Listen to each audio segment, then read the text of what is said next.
ಇನ್ನು ದಕ್ಷಿಣ ಕನ್ನಡ ಚುನಾವಣಾ ಅಖಾಡದಲ್ಲಿ ಹಿಂದುತ್ವ ವರ್ಸಸ್ ಬಿಲ್ಲವ ಅಸ್ತ್ರವ ಪ್ರಯೋಗವಾಗ್ತಾ ಇದೆ.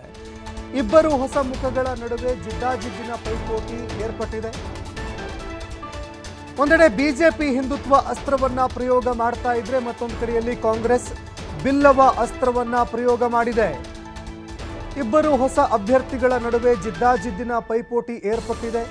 ಹಿಂದುತ್ವ ಅಸ್ತ್ರದ ಮೊರೆ ಹೋಗಿದೆ ಬಿಜೆಪಿ ಒಂದೆಡೆ, ಇನ್ನು ಮತ್ತೊಂದೆಡೆಯಲ್ಲಿ ಕಾಂಗ್ರೆಸ್ ಬಿಲ್ಲವ ಅಭ್ಯರ್ಥಿಯನ್ನ ಕಣಕ್ಕೆ ಇಳಿಸಿ ಅದೃಷ್ಟ ಪರೀಕ್ಷೆಗೆ ಕಾಂಗ್ರೆಸ್ ಮುಂದಾಗ್ತಾ ಇದೆ.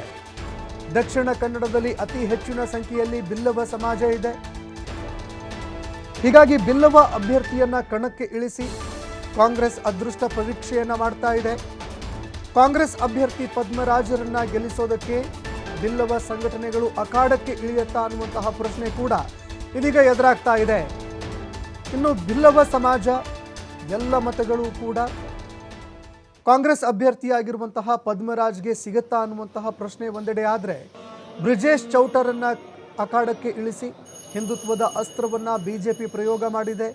ಜಾತಿ ಧರ್ಮದ ಲೆಕ್ಕಾಚಾರದಲ್ಲಿ ಮತದಾರರು ಯಾರ ಕೈ ಹಿಡಿತಾರೆ ಅನ್ನುವಂತಹ ಪ್ರಶ್ನೆ ಇದೀಗ ಎದುರಾಗ್ತಾ ಇದೆ.